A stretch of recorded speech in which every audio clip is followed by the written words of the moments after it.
ആരാണ് മരട് അനീഷ്?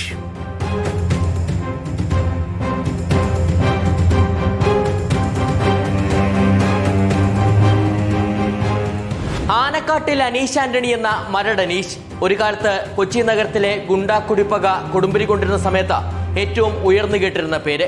കൊച്ചിയിൽ നിന്ന് കോയമ്പത്തൂർ, ബംഗളൂരു അടക്കമുള്ള നഗരങ്ങളിലേക്ക് വ്യാപിച്ചു കിടക്കുന്ന ശൃംഖലയുടെ തലവൻ. ആരാണ് മരട് അനീഷ്? എവിടെ നിന്നാണ് അനീഷിന്റെ തുടക്കം? പരിശോധിക്കാം.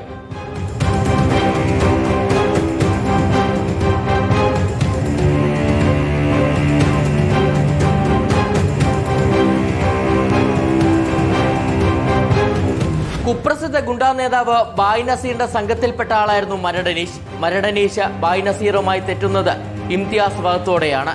ബായ് നസീറിന്റെ വലം കൈയായിരുന്ന ഇംതിയാസിനെ ചേരാനെരൂരിൽ വെച്ച് സാന്താക്ലോസ് വേഷം ധരിച്ചെത്തിയ ചിലർ കൊലപ്പെടുത്തുന്നു.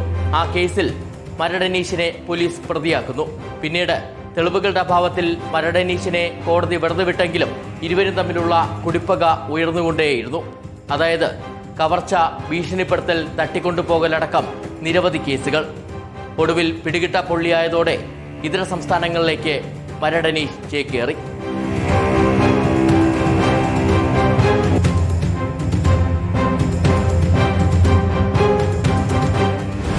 കൊച്ചിയിൽ കൊട്ടേഷനായിരുന്നു പ്രധാന പരിപാടിയെങ്കിൽ ഇതര സംസ്ഥാനങ്ങളിലേക്ക് എത്തിയപ്പോൾ ട്രാക്ക് മാറ്റി മരട് അനീഷ്.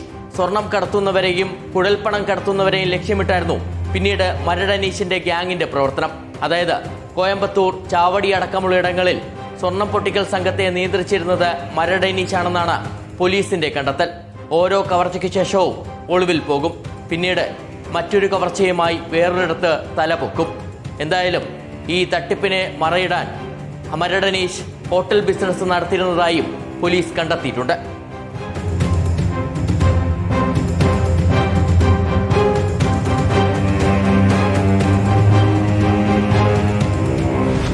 പതിനഞ്ച് വർഷങ്ങൾക്ക് മുൻപ് കുണ്ടന്നൂരിലെ വ്യാപാരിയെ കഴുത്തിൽ കത്തിവെച്ച് ഭീഷണിപ്പെടുത്തി പണം തട്ടിയ കേസിലാണ് മരട് അനീഷ് ആദ്യമായി പിടിയിലാകുന്നത്. നിലവിൽ കർണാടക, തമിഴ്നാട്, കേരളം എന്നിവിടങ്ങളിലായി 52 കേസുകളാണ് അനീഷിന്റെ പേരിലുള്ളത്. ഇപ്പോൾ തമിഴ്നാട് പോലീസ് സ്വർണ്ണക്കവർച്ചാ കേസിൽ ചോദ്യം ചെയ്യാനുള്ള നീക്കത്തിലാണ്.